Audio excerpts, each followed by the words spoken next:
Bueno, pues hay un libro, como ven ustedes, de buen tamaño, que se titula Estancias y viajes del emperador Carlos V desde el día de su nacimiento hasta el de su muerte, comprobados y corroborados con documentos originales, relaciones auténticas, manuscritos de su época y otras obras existentes en los archivos y bibliotecas públicos y particulares de España y del extranjero. Esta labor de un personaje que va a estar altísimamente documentado, como es Carlos V, a mí se me va a escapar en muchas ocasiones tanto una denominación como otra.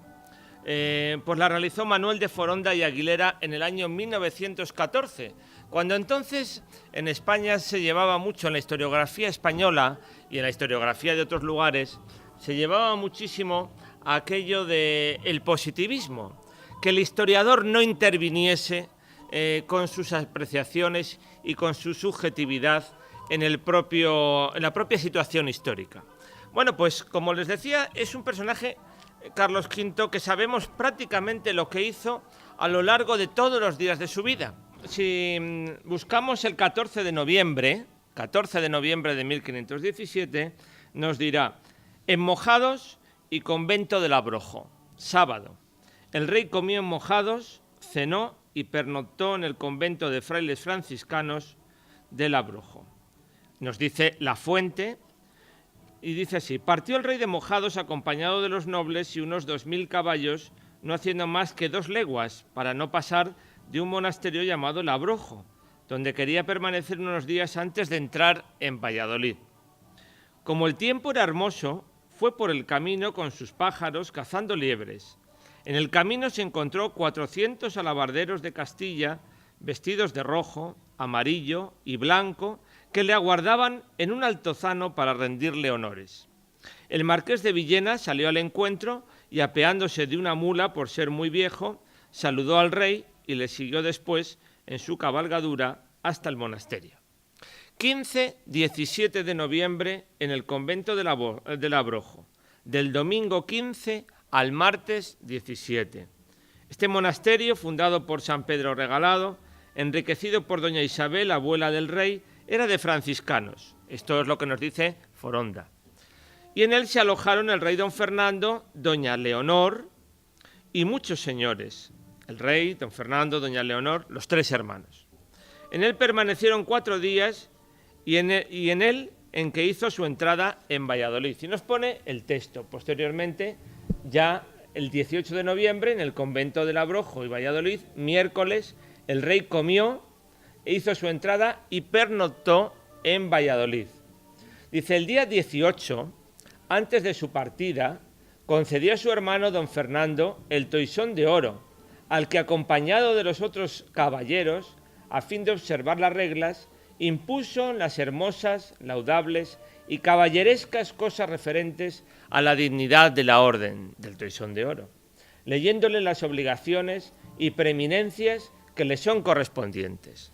Después de comer, el rey se preparó para entrar en Valladolid. Iba vestido del siguiente modo: llevaba un coselete, gorguera, antebrazos y arnés de pierna, y debajo un rico sayo de 3 colores, amarillo, blanco y rojo en partes iguales, y uno de los lados era de tisú de oro rayado, otro de lama de plata, forrado de raso carmesí. Los cortes en la tela de oro estaban anudados con hilos de plata, y los cortes sobre la tela de plata lo estaban con hilo de oro. Por delante tendría una 40 de cuchillos cogidos con hilo de oro y plata, etcétera, etcétera. El rey venía acompañado de 2000 caballos, sin contar los arqueros de corps de su guardia, armados y sobre sus arneses, llevando sayos bordados en el eslabón y la cruz de San Andrés, etcétera, etcétera. Y ya nos dice: el rey hizo su entrada en Valladolid el 18 de noviembre de dicho año de 1517 y permaneció allí hasta marzo de 1518. Entró acompañado del archiduque, su hermano, doña Leonor, su hermana, y de muchos duques, marqueses, príncipes, condes, señores, gentilhombres, tanto españoles como flamencos. Y ya empieza con la descripción propia de Valladolid. Bueno, entonces, claro, no es extraño, en primer lugar, porque es un personaje lo suficientemente importante en la historia de Europa y en la historia del conjunto de los reinos entonces que constituían la monarquía de España. No para nada se había producido en la época de sus abuelos, de los reyes católicos, una fusión de los reinos, sino que lo que se había, como podían contar anteriormente en los libros de historia, los reyes católicos realizaron una fusión de los reinos. No, lo que se va a producir es la unidad dinástica, y dentro de esta unidad dinástica lo que nos encontramos es que él va a ser heredero de una gran cantidad de diferentes territorios que vamos a ver a continuación. Aquí he querido yo comenzar con ese encuentro que se produce unos días antes en Mojados, que es un encuentro de una gran trascendencia, entre otras cosas porque la sucesión de Castilla estaba en un momento muy complejo. Había muerto la reina en 1504, la reina Isabel. Había existido una serie de enfrentamientos del papel que debía desempeñar Fernando en Castilla, porque los reyes, los nuevos reyes de Castilla, iba a ser su hija Juana, después de la muerte de sus hermanos Isabel y Juan, y su marido, el archiduque Felipe, que sería el rey consorte de Castilla, que conocemos como Felipe I. Por eso después su nieto será naturalmente Felipe II. Entonces había sido una sucesión muy compleja. Hasta 1516 no había muerto el rey Fernando el Católico, y en el momento de morir Fernando el Católico deja como regente, y además lo hemos estado también recordando estos días, deja como regente a uno de los grandes hombres políticos de aquellos momentos, que es el cardenal Cisneros. No solamente hombre político, sino también hombre esencial en la reforma de la Iglesia en España. El concepto de reforma es algo que ya se viene desarrollando en la Iglesia española desde el siglo XV. Y además esos hombres de Iglesia, como en el caso de Cisneros, pues son hombres que van a colaborar en la gobernación de los reinos. Pasó anteriormente con el cardenal Pedro de Mendoza, va a ocurrir de alguna manera con Fray Hernando de Talavera, que es el arzobispo de Granada y que era el prior del monasterio de Prado de Valladolid y que era confesor de la reina Isabel, y va a ocurrir con otros que se van a formar en las universidades de aquellos momentos, las tres universidades de aquellos momentos, que es Alcalá, que es Salamanca y que es Valladolid. Bueno, pues Cisneros también va a estar muy enfermo. Cisneros representa un poco la Castilla antigua, que quiere recibir al joven Carlos, pero el joven Carlos, o más bien las personas que rodean al joven Carlos, aquellos validos flamencos, en el caso del señor de Siebres, o en el caso, por ejemplo, de Adriano de Utrecht, que también es una figura eclesiástica de gran relieve. Ya veremos que va a ser tan de gran relieve que va a terminar siendo elegido papa. Bueno, pues no quieren que el joven Carlos se entreviste con el cardenal Cisneros. Y el cardenal Cisneros va a morir en Roa, pues creo recordar que fue el 8 de noviembre, lo hemos recordado también estos días, en los 500 años de la muerte de uno de los grandes hombres de gobierno. Entonces yo les decía que la sucesión era muy compleja, porque en uno de los viajes de Juana y de Felipe, pues había nacido en Castilla el hermano pequeño de Carlos, que era el archiduque Fernando. Creo que tengo por aquí un árbol genealógico para que ustedes puedan aclararse. Había nacido en Alcalá de Henares en 1503, el que en el árbol genealógico aparece como Fernando I. Entonces, claro, en la Castilla de aquel momento lo que se pretendía es que, aunque no era el hijo mayor, Fernando pudiese ser el rey de Castilla. Había nacido en Castilla, conocía la lengua castellana, había sido educado al modo de Castilla. Valladolid se había convertido de alguna manera en el tutor de este personaje, que es un personaje muy relevante en la Europa del siglo XVI.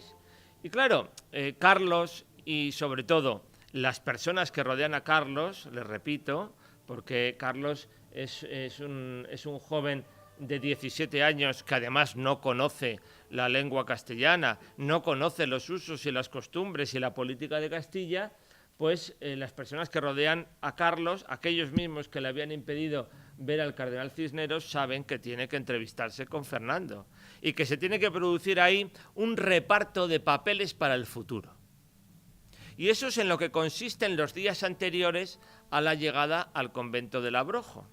Ese reparto de papeles que en el futuro va a tener Carlos y Fernando. Carlos va a ser el emperador, Carlos va a ser el rey de Castilla y el rey de Aragón, Fernando va a ser su lugarteniente en Europa y después, como veremos, también lo vamos a ver, va a ser el emperador. Porque yo lo que quiero hacerles esta tarde es un poco un retrato histórico de la figura de Carlos. No nos vamos a quedar hablando de lo que hicieron hora a hora, porque además una cosa es que estemos documentados todos los días de Carlos V y otra cosa es que sepamos hora a hora lo que hizo.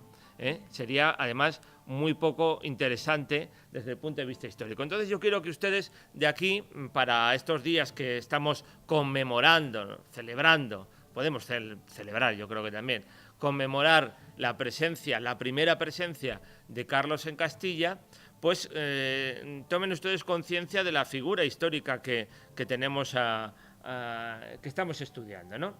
Entonces, claro, en esos días, desde noviembre del 17 hasta marzo del 18, en Valladolid. No es extraño, porque Valladolid es la sede preferencial de la corte. ¿De qué corte? Pues de la corte de Castilla. Y Castilla, a pesar de que no existe, como les he dicho, una fusión de reinos, Castilla es la corona más importante. Es más importante sobre Aragón, es más importante en territorio, es más importante en población. ¿En perspectivas de futuro? Pues quizás también, pero no sabemos hasta qué punto las Indias entonces tenían esas perspectivas de futuro. Aragón sí que había tenido una perspectiva de futuro y de expansión hacia el Mediterráneo, en el caso de los reinos de Nápoles, de Sicilia, de Cerdeña, incluso más allá. Entonces, fíjense ustedes lo que era la herencia del emperador Carlos. Por una parte, tenemos la herencia de Castilla. Por otra parte, tenemos la herencia de Aragón, en lo que les he descrito. Por otra parte, tenemos la herencia de su abuelo paterno, Maximiliano I de Habsburgo, emperador del Sacro Imperio Romano Germánico. ¿Qué era el Sacro Imperio Romano Germánico? El Sacro Imperio Romano Germánico nace en el siglo X. Siempre se va a convertir en el heredero, lo está diciendo él mismo, Sacro Imperio Romano, heredero del Imperio Romano, de la cristiandad, de esa nueva cristiandad que también es heredera de Roma y que además se ha trasladado desde el inicial centro, Roma era uno de ellos, después con Carlomagno, muy importante la figura de Carlomagno, la zona de los francos, el antiguo reino de los francos, el imperio carolingio, y finalmente se ha trasladado a la zona de Alemania. El Sacro Imperio Romano Germánico no es una tierra para nada unificada, es un conjunto de condados, de tierras de condes, marqueses, duques, arzobispos que tienen potestades de carácter político, en el cual 7 príncipes electores, desde el siglo XIV, 7 príncipes electores van a elegir al emperador. Hombre, aquí hay varias familias que se van a ir sucediendo en la corona imperial.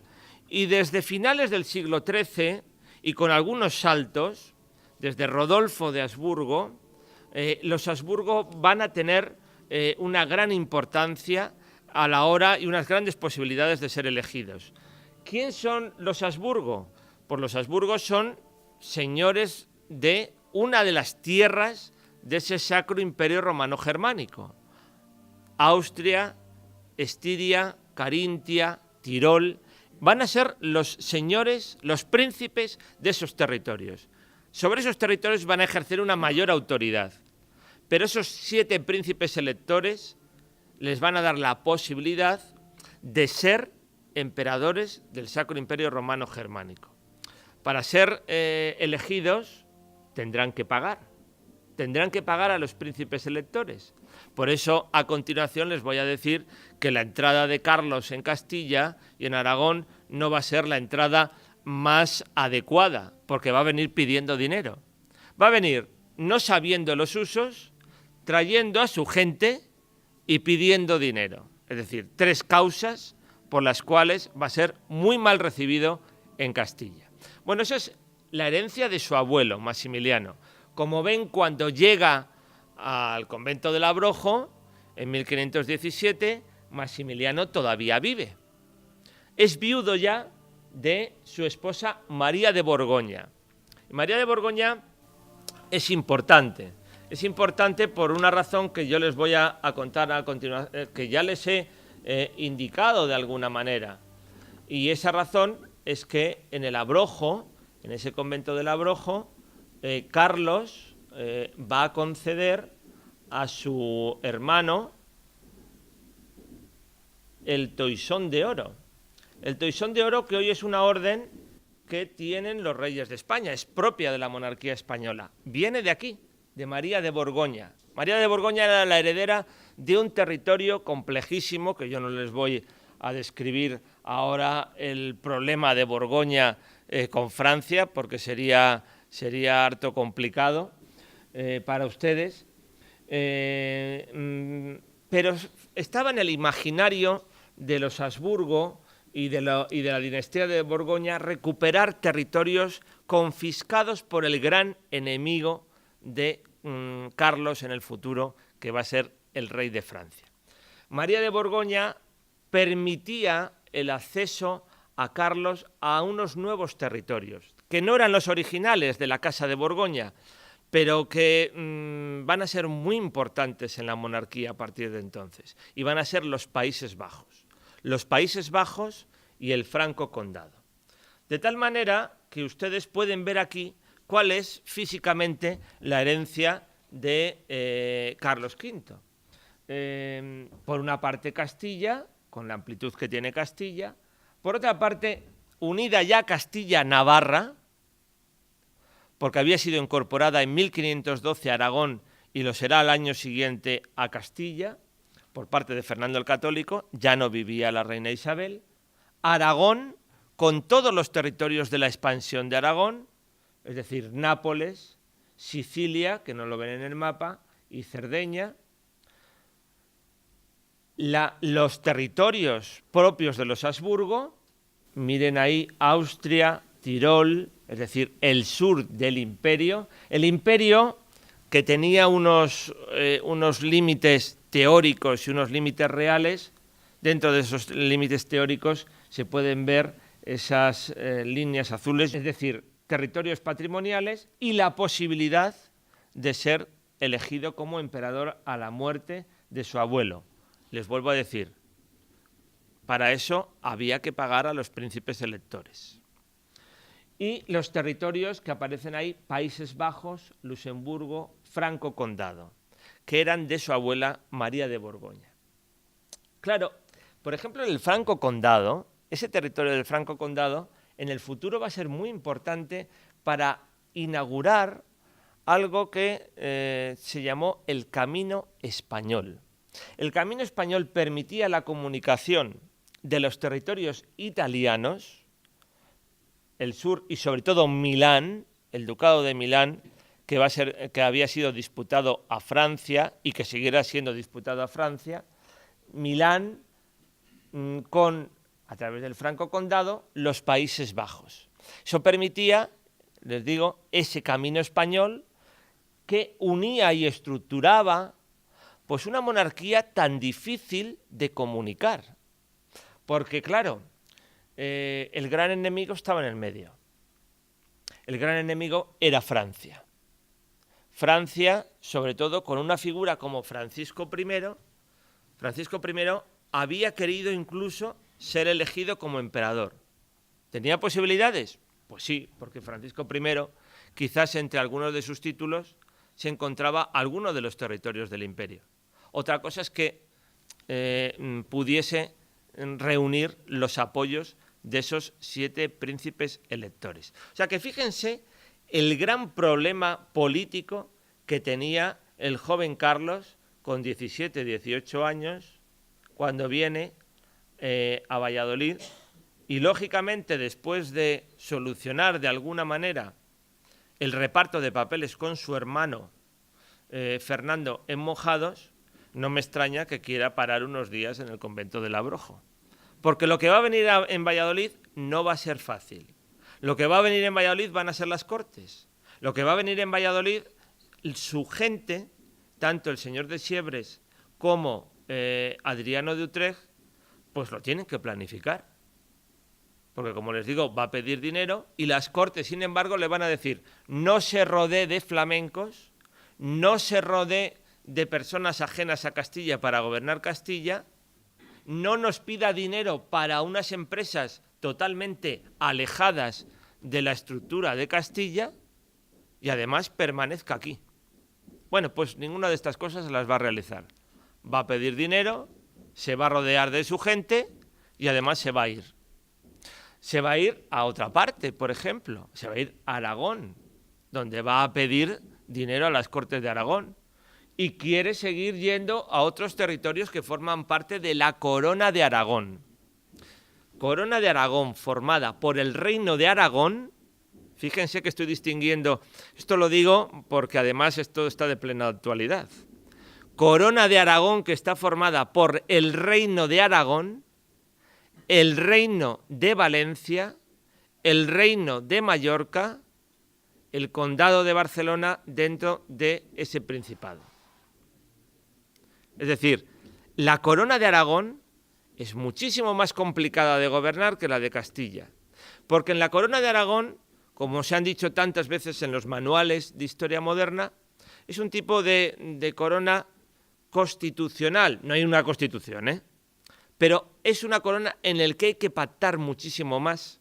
Es una corona en la que cada uno de los reinos que componen la Corona de Aragón, Cataluña, Valencia, Mallorca y, por supuesto, las posesiones italianas, pues van a tener, pero sobre todo en los territorios peninsulares, van a tener representación en esas Cortes. Eso hay que pactarlo mucho más. Va a ser mucho más fácil conseguir el dinero en Castilla y eso se van a dar cuenta. No solamente es fallido ese viaje a Aragón que realiza a partir de marzo de 1518, sino que, como tendrá que salir hacia el imperio porque su abuelo ha muerto, va a realizar nuevas Cortes de Castilla, además de las celebradas en Valladolid en el 18, en Santiago de Compostela y en La Coruña. Y ahí hay algo muy importante que va a tener que hacer el futuro emperador, el rey de Castilla ya, porque ha sido jurado ante las Cortes. Va a tener que hacer algo muy importante. Lo va a hacer, no lo va a hacer él directamente, sino que lo va a hacer uno de sus hombres de gobierno. Hablarles a los castellanos de una empresa que, como les he dicho antes, es totalmente ajena, el imperio. Es decir, en Castilla, la empresa de Castilla había sido, hasta 1492, acabar con el reino nazarí de Granada. Aragón había tenido sus empresas muy importantes en Italia.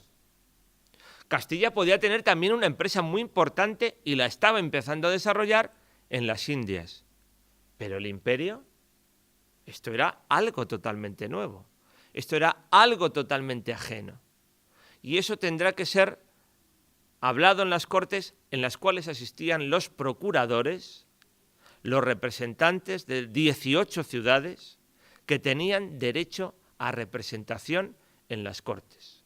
La última de ellas, que se había incorporado, Granada. Bueno, pues con todo y con eso los procuradores van a ceder.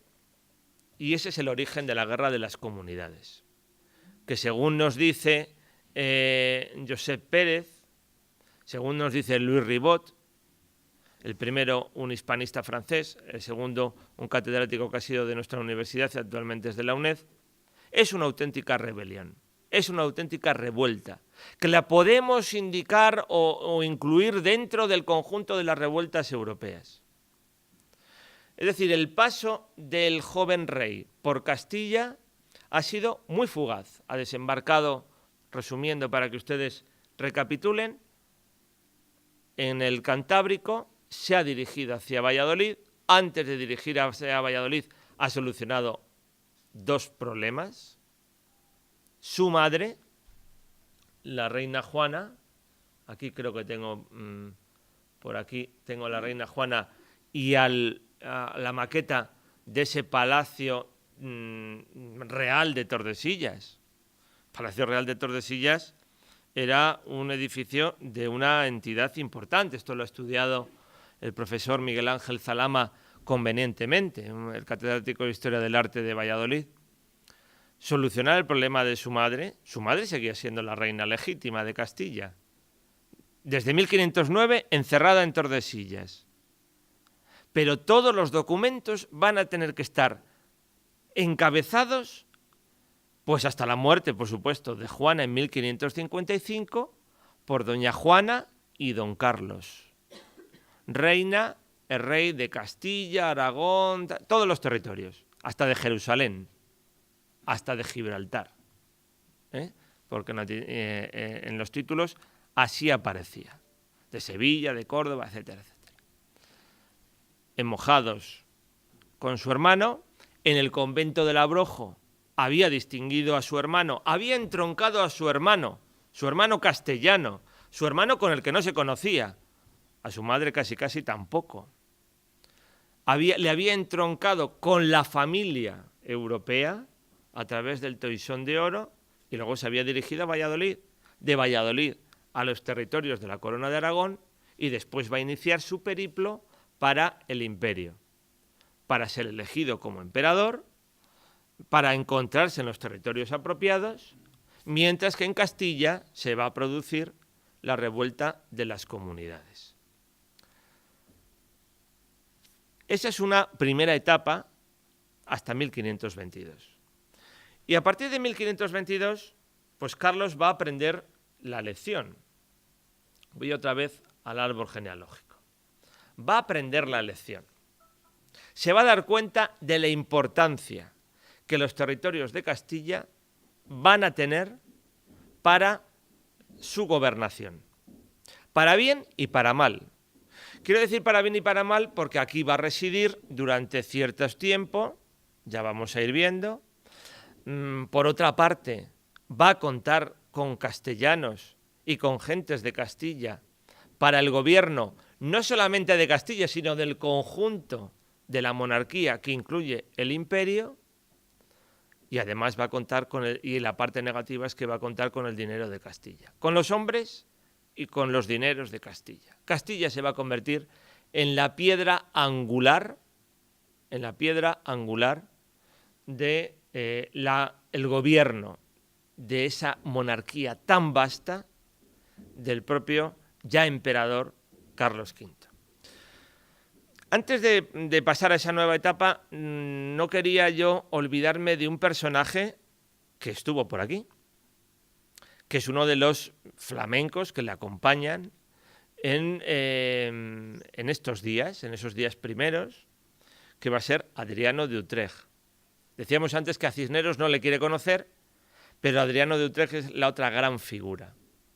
Adriano de Utrecht fue nombrado obispo de Tortosa, se le crea cardenal, va a ser elegido regente de Castilla en el tiempo de la ausencia de Carlos en el imperio. Le habían dicho que Castilla estuviese gobernada por él y por gentes de su real familia, y nombra a un flamenco. Regente de Castilla, va a permanecer en Valladolid durante la Guerra de las Comunidades, el tiempo en que Valladolid esté más unida al Consejo, sobre todo hasta el incendio por parte de las tropas realistas de Medina del Campo, y entonces tendrá que huir Adriano de Utrecht de Valladolid. Pero es que Adriano de Utrecht va a ser elegido papa sin asistir al cónclave. un poquito después de la Guerra de las Comunidades. Y se va a convertir en el Papa Adriano VI, con un pontificado muy reducido. Adriano VI es un reformador. Adriano VI quiere reformar la curia. Precisamente, una de las anécdotas que cuenta el Papa Francisco cuando le eligen, y sobre la explicación, todos los papas cuando les eligen, los últimos por lo menos, explican por qué se llaman de esa manera, ¿no?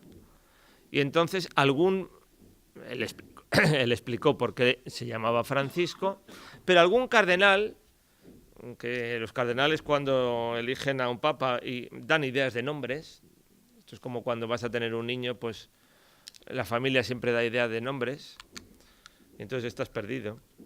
Pues alguien le dijo, hombre, ya que en las jornadas previas al cónclave has hablado de la reforma, muy poco, porque el Papa Francisco habló muy poco, ¿por qué no te llamas Adriano? Y entonces este cardenal Bergoglio, jesuita, ¿Adriano? ¿Por qué? Hombre, pues por Adriano VI, que quiso reformar la curia, lo que tú quieres hacer. Después le propusieron otros nombres, sobre todo con una idea más jesuítica, como el de Clemente, pero no viene al caso. Bueno, pues Adriano VI es un personaje importantísimo, un pontificado muy corto. No piensen que después la comunicación entre Adriano VI y Carlos V va a ser inmediata, y había sido su preceptor, un hombre muy cercano, y el otro ya era el emperador. Bueno, pues eso es lo que ocurre con este personaje y no quería dejarle de lado antes de comenzar esa nueva etapa. Esa nueva etapa que va a ser de 1522 a 1529. En esa nueva etapa, como les he dicho, Carlos va a aprender la lección. Y la lección es contar con Castilla y es fijarse en Castilla. Volvía yo al árbol genealógico porque es muy importante en Carlos V y en el conjunto de los Habsburgo. Yo creo que va a ser muy importante. A lo largo del siglo XVI y XVII va a ser muy importante el concepto dinástico. Hombre, también los reyes católicos habían desarrollado su política exterior gracias a sus hijas y a sus hijos. El interés había sido aislar a Francia. De alguna manera esto seguía ocurriendo. Es muy interesante que, Juana, en primer lugar, la reina Juana paría con una facilidad asombrosa y además con efectividad. Porque fíjense ustedes, 1, 2, 3, 4, 5, 6. Y los 6 hijos van a llegar a una edad que podríamos decir adulta. Van a vivir más o menos años, pero sí que es una edad adulta. La mayor, que es la princesa Leonor, va a ser una mujer muy tipo de las mujeres de la Casa de Austria, de los Habsburgo, con un gran interés político y además participando de esa política exterior. Leonor va a estar muy al servicio de su hermano Carlos, le va a acompañar en su viaje primero a Castilla, va a pasar, por lo tanto, por el Abrojo, va a entrar en Valladolid y está, como se decía antes en la mili, a la espera de destino, que es a saber con quién se tiene que casar. ¿Y con quién se va a tener que casar? Pues con el rey de Portugal, que era un hombre ya mayor, viudo de 2 tías de Carlos V y de Leonor, por lo tanto hermanas, la tercera esposa de Manuel el Afortunado.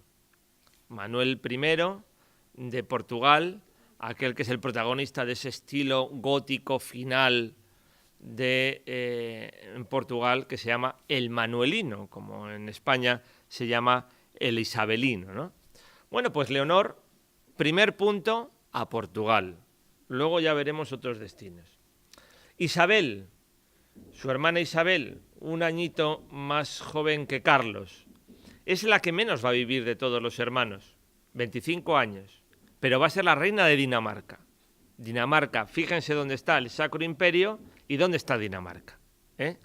También muy interesante porque, además, va a vivir los primeros años de algo que también estamos conmemorando los 500 años, que es la Reforma Luterana.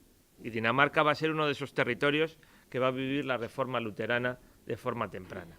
Fernando, su hermano pequeño, nacido, como les he dicho, en Alcalá de Henares, y que va a ser el lugarteniente, el representante de Carlos V en Europa, mientras Carlos V está en otros lugares.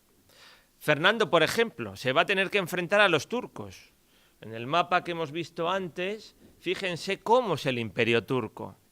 Es que ustedes, si yo les digo los turcos, están pensando en la Turquía europea actual. Pero el imperio turco, después de 1526, de una batalla que se llamará la batalla de Moax, en el cual va a morir el rey de Hungría, Luis II de Hungría, los turcos van a llegar a las puertas de Viena en 1529 y allí va a estar en todas estas cuestiones el propio Fernando. Y a Fernando le va a tocar algo también bien complejo, y es vivir casi el día a día de la Reforma protestante en Alemania, de lo cual, si luego me da tiempo, algo también les quiero decir. Bueno, fíjense cómo es Turquía, ¿eh? María está casada, o estuvo casada, hasta esa batalla de Moax de 1526 con el rey de Hungría. Y a partir de ahí, viuda el resto de su vida al servicio de su hermano, el emperador, y gobernadora en los Países Bajos. Ya les he hablado de la importancia de los Países Bajos. La más pequeña, Catalina, que pone ahí mal el año de nacimiento, no es 1502. Catalina nace póstuma, después de la muerte de Felipe el Hermoso en Burgos. Y Felipe el Hermoso murió en 1506. Catalina la va a conocer el emperador Carlos, entonces futuro rey de Castilla, cuando visita Tordesillas por primera vez. Y allí vive en una situación muy complicada con la reina Juana. Incluso en algún momento se la quiere llevar con él y la reina Juana, claro, pues va a tener una de sus crisis de inestabilidad. Pero es algo propio, lógico, porque a la madre la están arrancando a la hija con la única con la que vivía. También va a tener un destino. Catalina va a ser futura reina de Portugal, de otro rey de Portugal diferente con el que se casa su hermana mayor. Entonces, como ven ustedes, Leonor para Portugal, luego veremos otro destino, Carlos, rey de Castilla, ya veremos con quién se casa seguidamente, Isabel para Dinamarca, Fernando, Europa, y ya veremos después el destino, María, en este caso los Países Bajos, y Catalina, Portugal. Y María también Hungría, por supuesto. Esto es algo normal dentro del desarrollo de la política matrimonial de la Casa de los Habsburgo. Bueno, en esos años, que yo tampoco quiero eternizarme, en esos años, 1522-1529, Carlos I, rey de Castilla y de Aragón, Carlos V, emperador, se tiene que casar. Se tiene que casar y lo va a hacer con una mujer con una dote importante. Y si queremos buscar una dote importante, nos vamos a Portugal. ¿Por qué nos vamos a Portugal? Porque Portugal es un gran imperio que ha desarrollado conquistas en toda la circunnavegación de África, en la zona de Asia, para ir a buscar las Indias por el camino contrario, por Oriente, a la que le ha buscado Colón, a la que le ha buscado Castilla. Eso llevaba a un despliegue comercial tremendo, el de los portugueses, con un sistema de colonización, no me gusta mucho hablar del término colonización, totalmente diferente al que desarrolla Castilla en las Indias occidentales. Lo cierto es que Isabel de Portugal, prima hermana de Carlos V, es una novia rica. Se casarán en 1526 en Sevilla, pasarán después a Granada, acuérdense el palacio de Carlos V en Granada, y después tendrán que venir a Valladolid. Ella ya embarazada, y en Valladolid va a parir al futuro heredero de la corona, al futuro Felipe II, un 21 de mayo de 1527. Ya encontramos que Isabel va a ser un personaje esencial en la vida de Carlos, no solamente desde el punto de vista personal, no se han casado por amor, el matrimonio por amor no existe, otra cosa es que después esta pareja, desde los sentimientos, y tenemos que ver el mundo de los sentimientos y las percepciones de los sentimientos, es totalmente diferente a lo que podemos entender hoy, pueda funcionar y funcione, pero Isabel va a cumplir, Isabel de Portugal, retratada a posteriori por Tiziano, va a cumplir perfectamente su misión. Su misión es dar un heredero, ese heredero además va a vivir y dar otros hijos al emperador. En este caso, 2 hijas, la princesa Juana y la princesa María, que van a ser una segunda generación de mujeres de la Casa de los Habsburgo, pero alguna vez nos tendremos que dedicar más a esto. Las mujeres de la Casa de los Habsburgo son tan interesantes o más que los hombres de la Casa de los Habsburgo. Con una visión política, con una capacidad política, con una misión de todo lo que se les está encargando como regentes, de forma clara y concienzuda. Claro, esto va a llevar a que la pobre Isabel de Portugal pues esté embarazada cada 2 por 3 y si no estuvo más embarazada es porque Carlos estuvo mucho tiempo fuera. Pero aprende la lección, como les he dicho. Ha residido 7 años en Castilla, tiene hombres de gobierno de Castilla, esos hombres de gobierno tienen una proyección internacional, ha dado un heredero a Castilla, ese heredero se está criando en Castilla, se está formando en Castilla, y cuando en 1529 de nuevo el emperador tiene que volver a salir, porque a partir de ahí nos vamos a encontrar distintas etapas, a sus dominios en Europa, ¿quién se va a quedar al frente de Castilla? Pues su mujer Isabel de Portugal como regente, acompañado de otros hombres de gobierno, acompañado, por ejemplo, ahí tenemos toda una estructura administrativa, esto no lo gobernaba Carlos con su mano. Carlos no era un rey papelero, como se ha dicho de Felipe II. Felipe II estaba constantemente, los que hemos trabajado un poco en Simancas, hemos visto cómo Felipe II está constantemente despachando asuntos, se ocupa mucho de los asuntos. En el caso de Carlos tiene otra proyección, otro modo de gobierno, pero es que además tenemos en Castilla un sistema, voy a decir una palabreja rara, polisinodial, es decir, muchos consejos que se van a encargar de la gobernación de los territorios.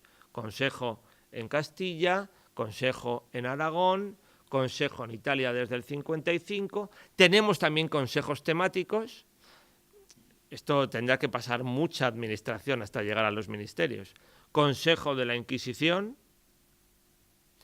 tendremos Consejo de Estado para la política exterior, Consejo de Indias para la proyección hacia las Indias occidentales, porque hay una cosa que perdemos de vista, y es que en vida de este hombre que comienza su andadura en Castilla por estas tierras del Abrojo, pues se está desarrollando toda la conquista por parte de lo que va a ser el virreinato de Nueva España y el virreinato del Perú.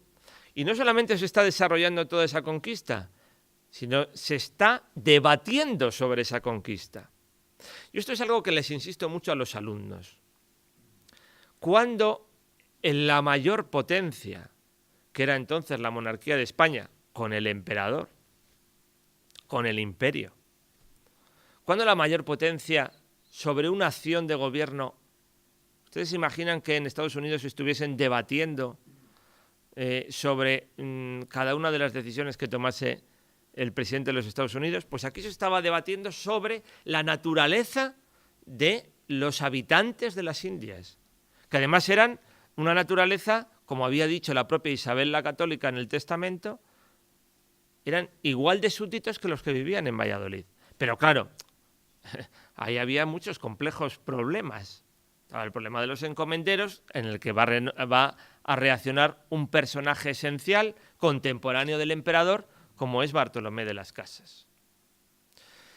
Luego hay otro problema que también se va a encontrar en el propio emperador y del que estamos ahora conmemorando los 500 años, y es el inicio de la Reforma Protestante.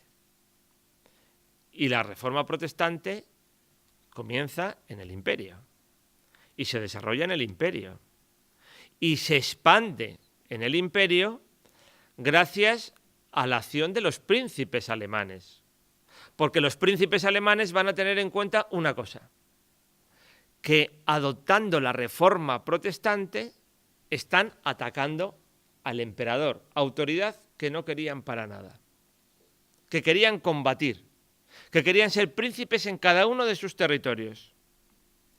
Y ahí va a tener una gran complejidad, porque además, y esto es algo que hoy no podemos entender, el emperador no es el rey de los reyes, el emperador es el que tiene una misión ante la cristiandad, una misión también desde el punto de vista de las armas. El Papa está por una parte y el emperador está por la otra.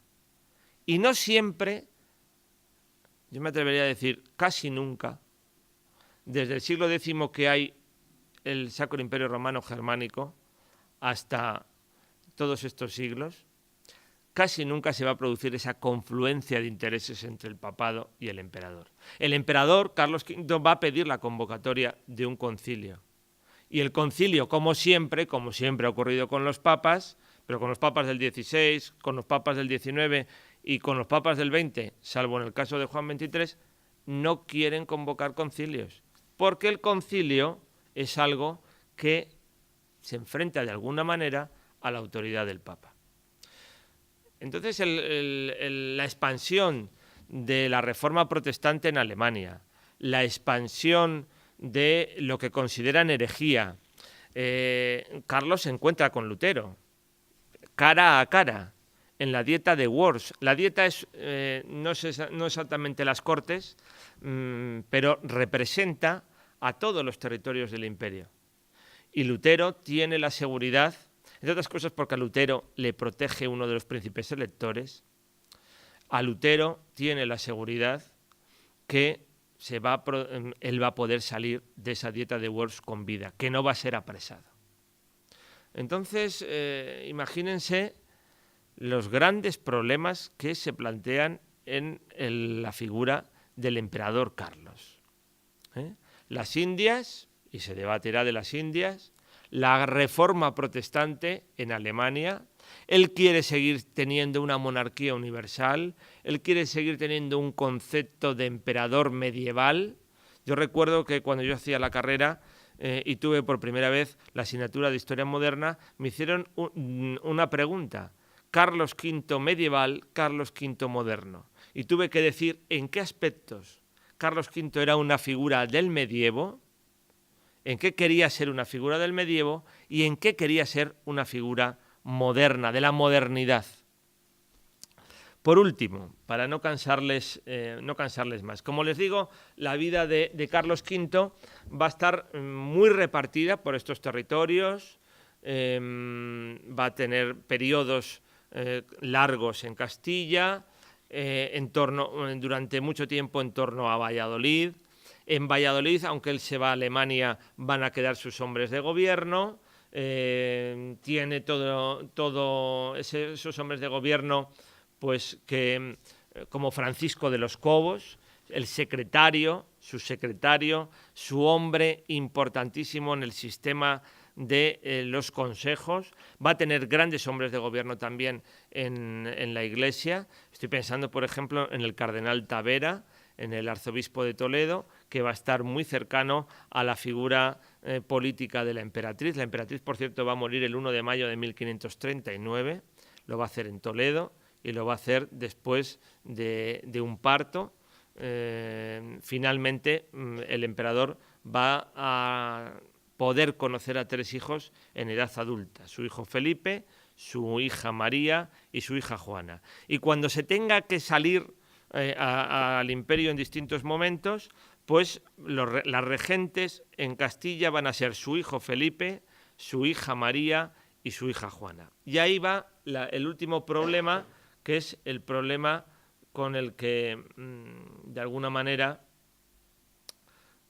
quiero terminar pues este retrato histórico que yo les he hecho de Carlos V, para que no se queden solamente con la figura del jovencito que viene al Abrojo, con la recreación histórica, que es muy loable y muy legítima, que van a hacer ustedes, que van a poder vivir ustedes, o que viven cada año cuando van a Mojados, o que si han ido a Valladolid en el mes de septiembre, pues también se ha representado. Es una forma de estudiar historia, sobre todo cuando cada vez en los colegios y en los institutos se estudia menos historia, porque la historia tiene menos importancia en el conjunto de unas asignaturas que también tienen menos importancia, como son las humanidades. Bueno, pues el último problema, el problema de la sucesión. Había tenido él un problema sucesorio importante en Castilla y en Aragón, y ahora él va a tener un problema sucesorio importante en el imperio. ¿Por qué no tenga gente? No. Ahí tienen ustedes. Tiene a un hijo que va a ir siendo formado, como le definimos cuando se cumplieron los 400 años de la muerte de Felipe II, como un príncipe del Renacimiento. La primera idea de Carlos es que Felipe sea el heredero, y para eso le tienen que conocer en Europa. Y va a comenzar ese viaje que se denominará el felicísimo viaje del muy alto y muy poderoso príncipe don Felipe, hijo del emperador Carlos V, Máximo, desde España a sus tierras de la Baja Alemania. Es decir, le tiene que hacer una gira para que le conozcan. Para que le conozcan en Italia, para que le conozcan en Alemania, para que le conozcan en los Países Bajos. Eso va a ser relatado por Juan Calvete de Estrella en esa obra titulado El felicísimo viaje. Es un viaje apoteósico, es un viaje de gran expresión artística, musical, podríamos hablar de las personas que le acompañaron, pero finalmente Felipe II no va a ser el heredero de su padre Carlos V, sí en Castilla, pero no va a ser el heredero en Alemania. El heredero en Alemania, ahí tienen a las hijas, el heredero en Alemania, este es un cuadro alegórico de la abdicación de Carlos V, va a ser su hermano. Hay 2 grandes abdicaciones en la historia del mundo. Una, la de Carlos V en 1556, y otra, la del Papa Benedicto XVI en 2013. La de un emperador y la de un papa. Realmente revolucionarias. Es decir, Carlos se siente mayor, se siente viejo, como se decía en la expresión de la época, tiene posibilidad de que otras personas le sucedan, está agotado por el problema y derrotado por el problema de la reforma protestante, tiene 55 años, está enfermo, y ahí se produce un debate familiar, con las hermanas, con el hermano, con los sobrinos y con su hijo. Y el reparto va a quedar de la siguiente manera. Su hermano Fernando, al que le debía desde Mojados algo, su hermano Fernando va a ser el candidato a ser elegido como emperador. Por supuesto, va a tener todos los territorios de la familia de los Habsburgo en Austria, Tirol, Estiria. Va a tener la asignatura pendiente de la reforma. Es una personalidad diferente, Fernando, ¿eh? El profesor Teófanes Ejido ha dicho en alguna ocasión, en un estudio muy interesante, muy bonito, que publicó la Universidad de Valladolid, después de una exposición, que Fernando tenía un carácter más abierto incluso que el emperador Carlos. Mientras que su hijo Felipe va a ser el heredero de Castilla, de Aragón, de todos los territorios de Italia y de todos los territorios vinculados a la Casa de Borgoña, los del Toisón de Oro, pues en Países Bajos. Por tanto, lo que se está apartando a la monarquía de Felipe II, del futuro Felipe II, es el imperio. Eso es lo que se está apartando. Carlos V, como les digo, abdica, comienza su viaje de regreso a España, Castilla, se va a retirar en un monasterio. Aquí no hemos hablado nada porque yo le he insistido a Julio que el abrojo hay que estudiarlo por separado y además lo tenemos que estudiar de una manera seria. No podemos andar dando 4 datos del abrojo. Esto pues para un futuro pues podemos abordarlo, ¿eh? Pero ahora era más interesante analizar al personaje. Pero les quiero decir con todo esto, los monasterios son lugares de retiro. Los monasterios son lugares donde los monarcas tienen sus cuartos, tienen sus lugares, sus habitaciones. En este caso eran franciscanos, los del abrojo, franciscanos ya reformados, dentro del mundo de la reforma de los franciscanos, es un mundo, es una familia complicadísima. En este caso eran los jerónimos. Y va a venir, el emperador no va a dejar de ser, en algún artículo mío yo me he preguntado, ¿dejó de ser emperador? Bueno, él va a vivir hasta el 58, hasta el 21 de septiembre de 1558. Siempre va a ser considerado emperador. Ya no tendría que ser el emperador, pero Fernando I tendrá que esperar a la muerte de su hermana. Y en ese viaje de vuelta, pues se va a encontrar varios problemas. Se va a encontrar que Portugal tiene problemas y ahí está implicada la familia. Ahí podríamos también hablar muchísimo, pero no lo vamos a hacer. Se va a encontrar en Palazuelos, un monasterio cisterciense cercano a Valladolid, con su nieto, el príncipe Carlos.